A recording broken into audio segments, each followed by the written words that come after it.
तो चलिए शुरू करते हैं। 30 রোজা আয়েশা পড়ছে বাজারে যাও তাড়াতাড়ি अच्छा हमको सिखा रिया है চা বানাই স্বামীর জন্য আদা দিব এলাচি দিব চিনি দিব সামান্য চিনির সাথে সামান্য একটু বিষ দিয়ে দে যাতে এমন ভিডিও আর না দেখা লাগে।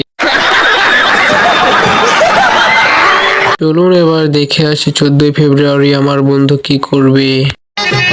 সন্ধ্যাবেলা বেগুন খেতে করতে গেলাম চুরি বেগুন অমনি আমার হাতটা নিল ধরি ভৈরা নিয়া ভৈরা দিল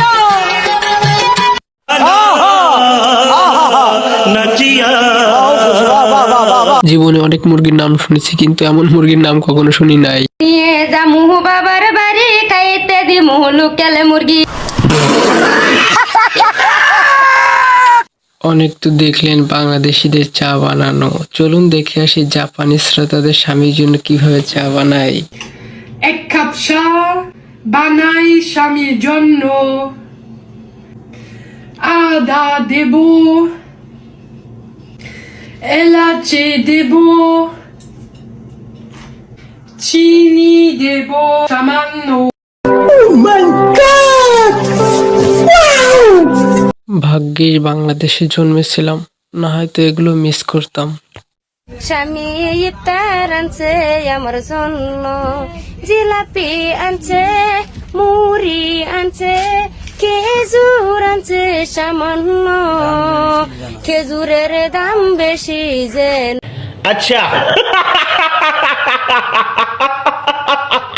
আমার বন্ধু যখন বিয়ে করে বউ রেখে বিদেশ যায়, বন্ধুর বউ তখন অন্য ছেলের সাথে লড়র পড়র করতে গিয়ে ধরা খাই। কি বলছিস তুই? আরে আমি সঠিক বলছি। प्रमाण दाओ পায়জামা খোলা পাইনি না, পায়জামা খোলা পাইনি আমি। হ্যাঁ বলতে পায়জামা খোলা, হ্যাঁ তুই বল পায়জামা খুলছিল।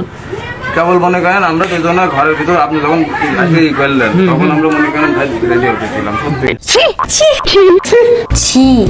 12 বছরের নিব্বা বাসা থেকে পালাতে গিয়ে যখন আমার 24 বছর ধরে সিঙ্গেল থাকা বন্ধুর হাতে ধরা খাই, লে বন্ধুর রিয়াকশন। কি বলছিস তুই? কি বলছিলা পুলিশে ধরছে এখানে খালতো ভাই খালতো বোন, তুমি এই বয়সে যদি এগুলো করো, তুমি আমাদের বয়সে তুমি বাবা থেকে ঘুরে নেবে, ঘুরে দেয় শেষ করে দিবে।